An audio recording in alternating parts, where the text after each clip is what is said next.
Di situ disebut qalam. Ketika Allah menciptakan qalam, lalu Allah merintahkan dia untuk menulis, dan menulislah dia di dalam lauh, menulis ayat di Lauhul Mahfuz, bergerak sendiri tanpa Allah menggerakkannya. Dia patuh sekali dengan Allah. Dan di dalam kitab Tauhid itu keterangannya ada yang ditulis oleh Syekh Muhammad At-Tamimi. Selesai dia menuliskan apa yang ada di situ, lalu ditaruhnya di sebelah kanan arasnya. Sedangkan Lauhul Mahfuz itu berada di sudut kanan arsy. Qalam itu berada di sebelah kanan arsy. Ada perbedaan enggak? Sudut kanan sama di sebelah kanan. Sudut pojok. Kanan ya kanan, bukan di pojok. Lalu qalam itu kadang-kadang bergerak. Kata Rasulullah SAW, panjangnya perjalanan 100 tahun. Itu disebut oleh Rasulullah SAW dalam hadis yang sahih dan disepakati oleh para a'immah seluruh salaf. Kemudian itu terjadi di saat dia menulis takdir.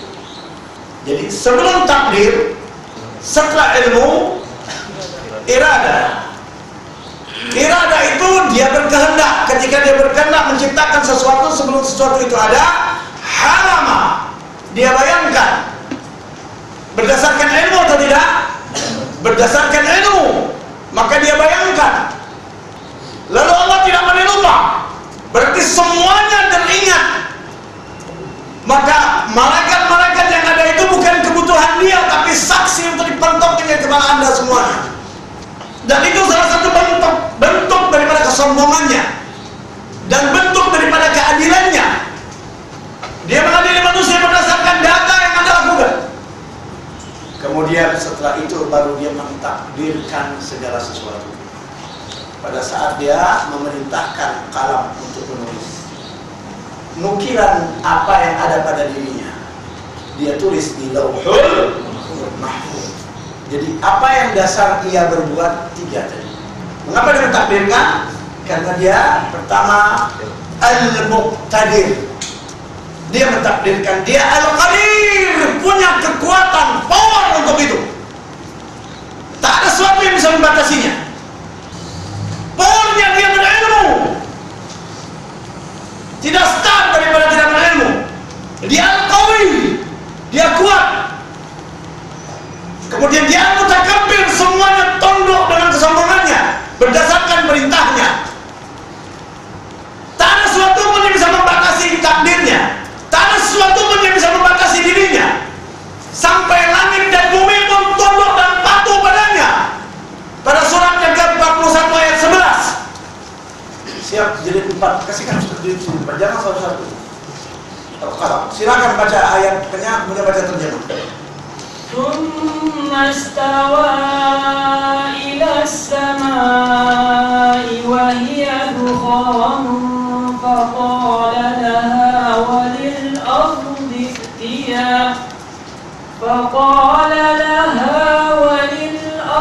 ائتيا طوعا أو كرها قالتا أتينا طائعين. Kemudian dia beristiwa di langit, dan langit itu masih merupakan asap. Lalu dia berkata kepadanya dan kepada bumi, datanglah kamu keduanya menurut perintahku dengan suka hati atau terpaksa. Keduanya menjawab, kami datang dengan suka hati. Jadi semuanya tunduk dengannya, tunduk dengan perintahnya.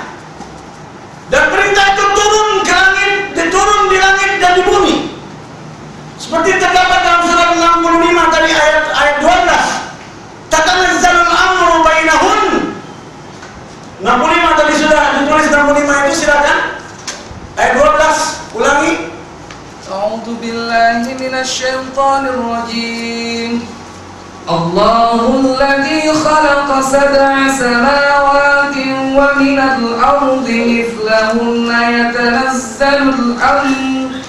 yatanazzalu al-amru bainahunna lita'lamu anna Allaha ala kulli shay'in qadir. Lanjut. Wa anna Allah qad ahata bi kulli شيء علما. Baca terjemah. Allah lah yang menciptakan 7 langit dan seperti itu pula bumi. Perintah Allah berlaku padanya. Jadi berlaku pada keduanya. Tunduk hal itu. Sebagaimana lembah itu tunduk. Sebagaimana alam itu tunduk dengan peraturan Allah. Segala sesuatu tunduk kepadanya. Kenapa? Karena dia Al-Qadir. Punya kekuatan, punya kekuasaan itu. Maka dia berkata kepada langit dan bumi, kamu harus ikut perintahku dengan suka hati ataupun terpaksa. Tau'an au karha. Power pertama dia ada alim. Power kedua dia punya kekuatan. Al-Qadir, Al-Qawi, Al-Jabbar, Al-Qahhar, Al-Mutakabbir. Semua tunduk dengan aturan lainnya. Setelah itu barulah dia mentakdirkan segala sesuatu. Buka surah 57 ayat 22. Silakan. Ma asaba min musibatin fil ardi wala fi anfusikum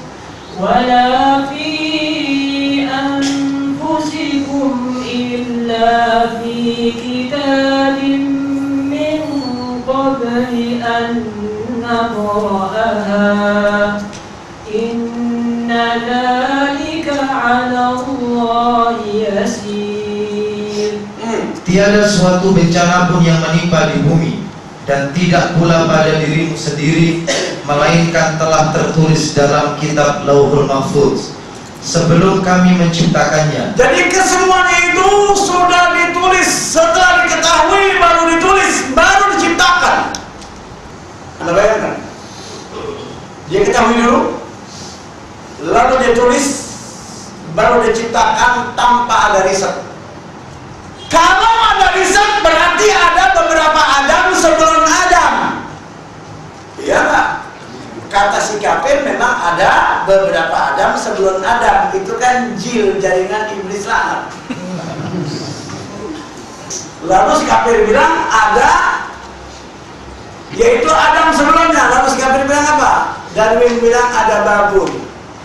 Babun sebelum manusia. Lalu manusia dari babun. Dia dari babun. Betul. Keturunan babun. Benar. Kalau kita keturunan Adam bukan babun. Karena babun itu ditebar pada hari Rabu. Adam diciptakan pada hari Jumat. Berbeda dong. Adam diciptakan dari barang-barang di bumi, ditaruh di sana, kemudian diturunkan, tidak ditebarkan.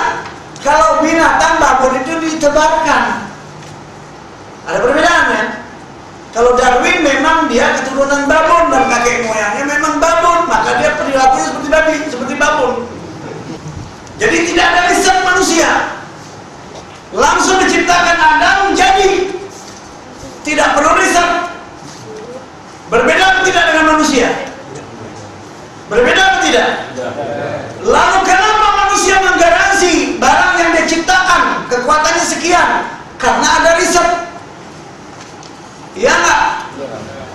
Allah mentakdirkan tanpa riset, langsung ditakdirkan ini gini. Jadi seperti apa yang dia mau diciptakan. Jadi apa powernya? Al-Alim dan Al-Qadir. Jadi ilmunya star dan dia punya keinginan dan kehendak yang tak ada sesuatu bisa membatasinya.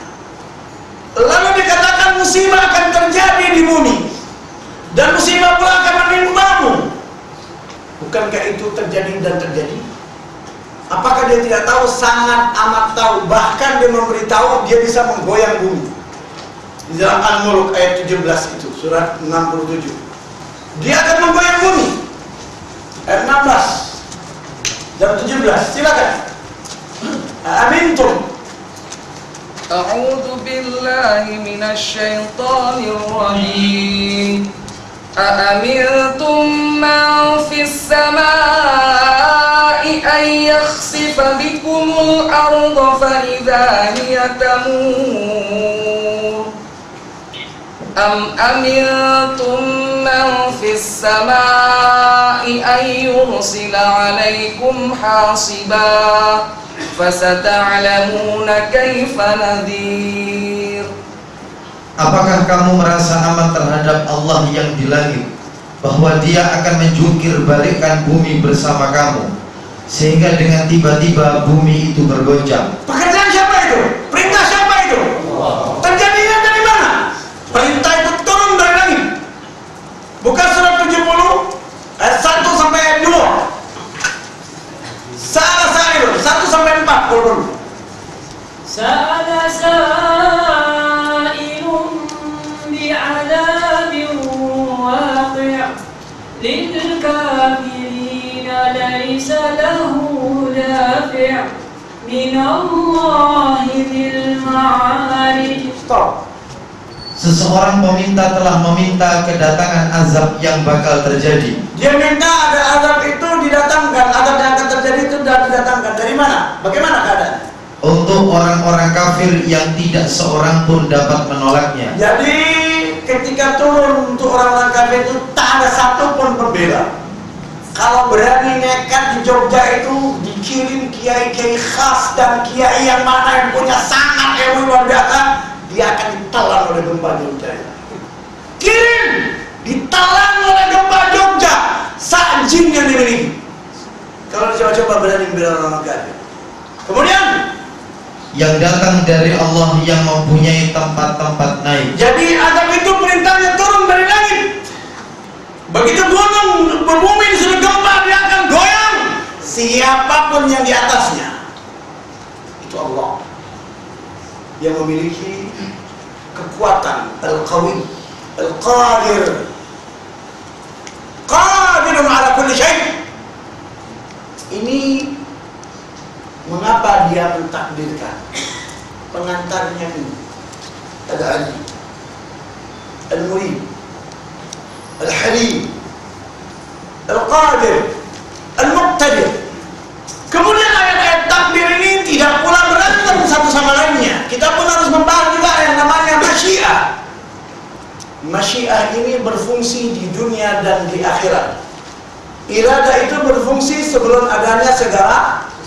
Takdir itu adanya diciptakan oleh Allah 50.000 tahun sebelum dia menciptakan langit dan bumi. Itu Muslim hadis 2277. Dari Hadis ini menjelaskan surat 11 ayat 7.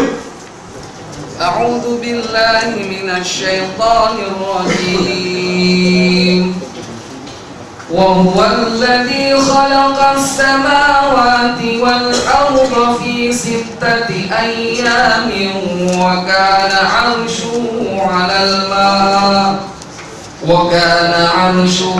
على الماء ليبلوكم أيكم أحسن عملا ولئن قلت إنكم مبعوثون من بعد الموت ليقولن الذين كفروا إن هذا إلا سحر مبين. Dan dialah yang menciptakan langit dan bumi dalam 6 masa, dan adalah arsy-Nya di atas air. Kapan arsy-Nya berada di atas air? Dari Abdullah bin Amr bin As radhiyallahu an, katanya dia mendengar Rasulullah sallallahu alaihi wasallam bersabda, Isi sabdanya, Allah Ta'ala telah menetapkan segala ketetapan takdir bagi seluruh makhluk. kapan? 50.000 tahun sebelum diciptakannya langit dan bumi. Di mana arsy-Nya berada? Dan ketika itu arsy Allah Ta'ala berada di atas air. 50.000 tahun sebelum dia menciptakan segala sesuatu, dia pun mentakdirkan segala sesuatu. Yang mana segala sesuatunya belum tercipta. Saksinya ialah di saat itu arsy-Nya masih di atas air. Sudah istiwakah dia? Belum.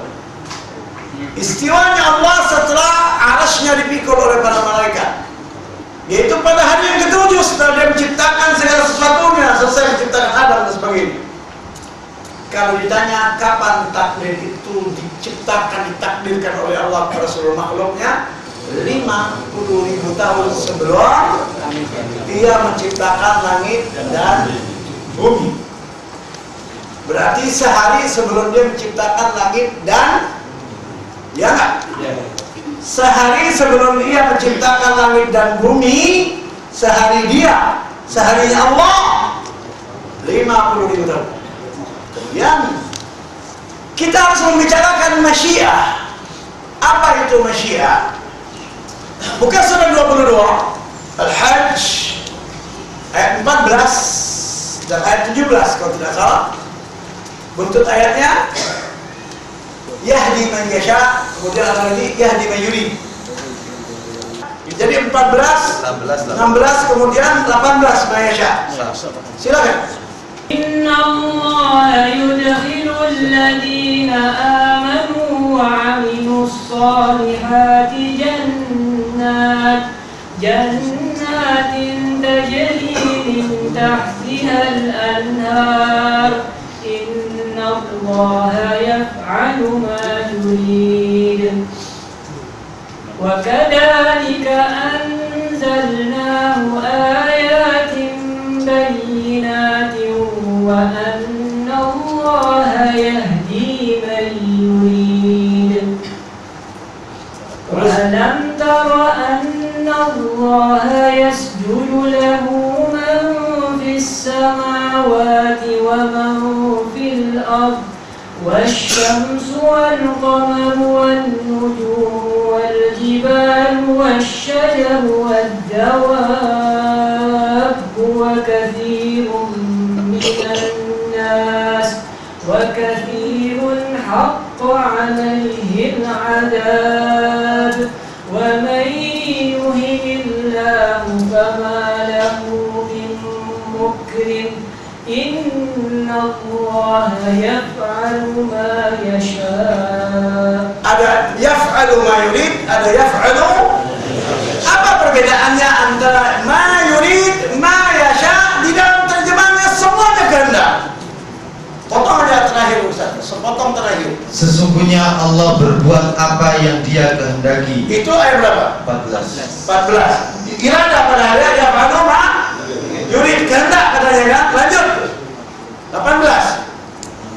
16. Sama yurid. Sesungguhnya Allah berbuat apa yang Dia kehendaki. Kacau kan? Yaf'alu ma yurid, kehendak, yaf'alu ma yasha. Kacau. Kenapa? Memang akidahnya amburadul babak belur. Tidak ada satupun dari 10 itu yang menganut akidah yang salimah. Kita lihat fungsi masyiah itu di mana? Buka surat 11 ayat 105 sampai dengan 108. Silakan.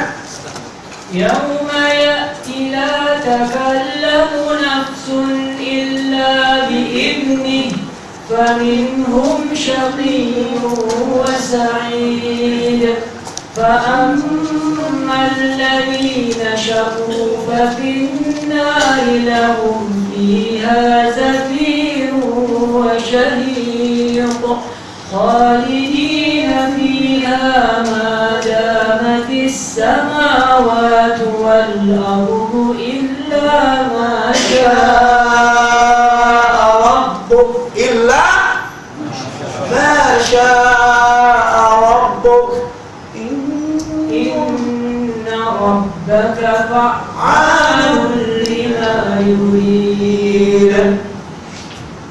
Silakan.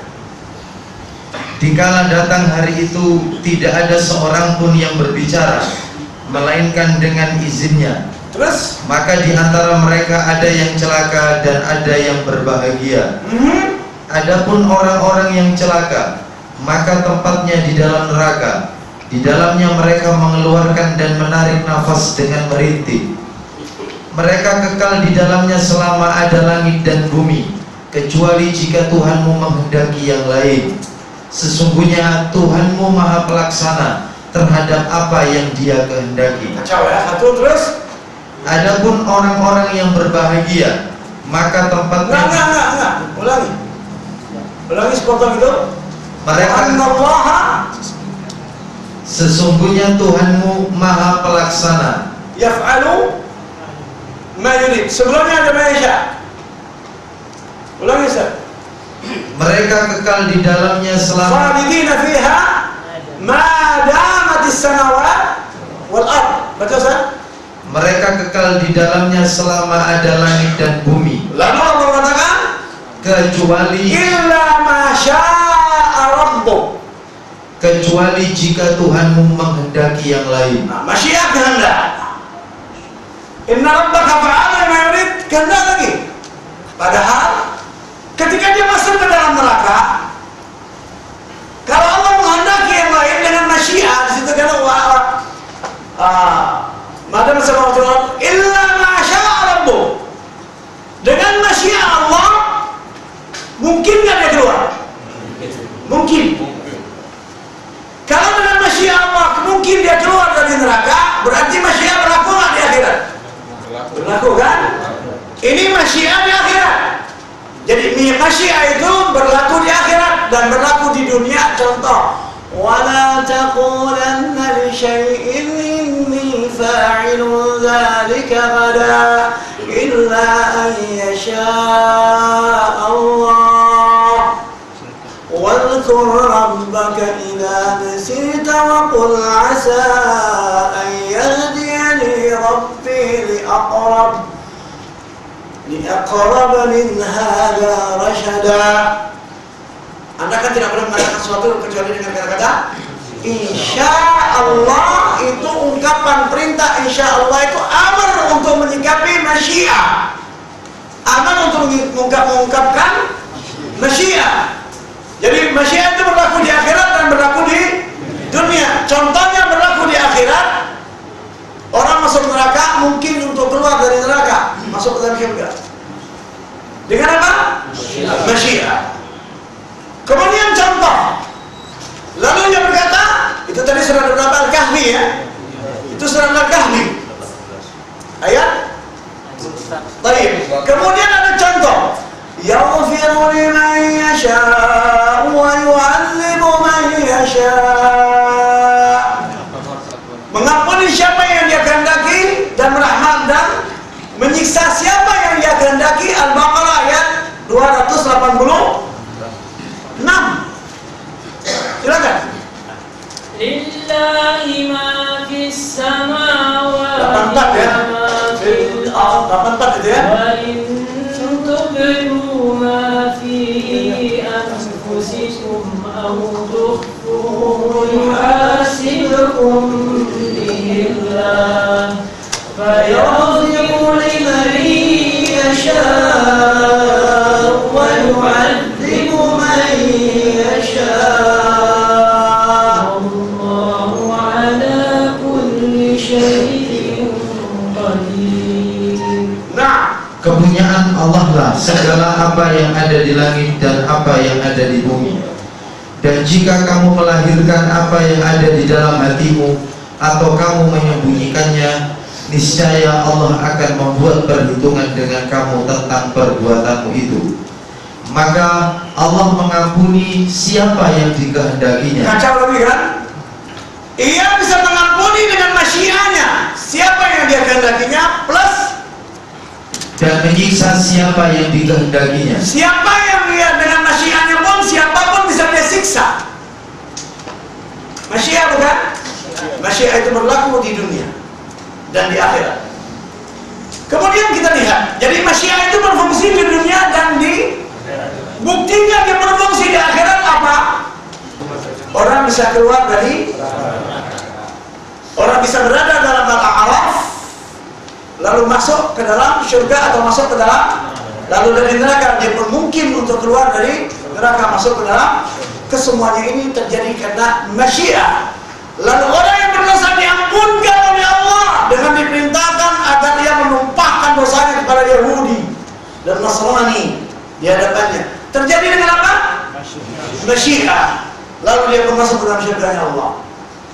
Berarti kita mau bicara takdir, bicara empat ya. Ilmu, iradah, qadar dan masyiah.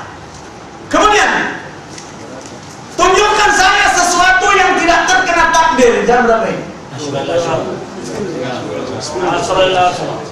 Cukup ya? Cukup sekian. Subhanakallahumma wa bihamdika wa asyhadu an la ilaha illa anta astaghfiruka wa atubu ilaik. Wassalamualaikum warahmatullahi wabarakatuh. Assalamualaikum warahmatullahi wabarakatuh.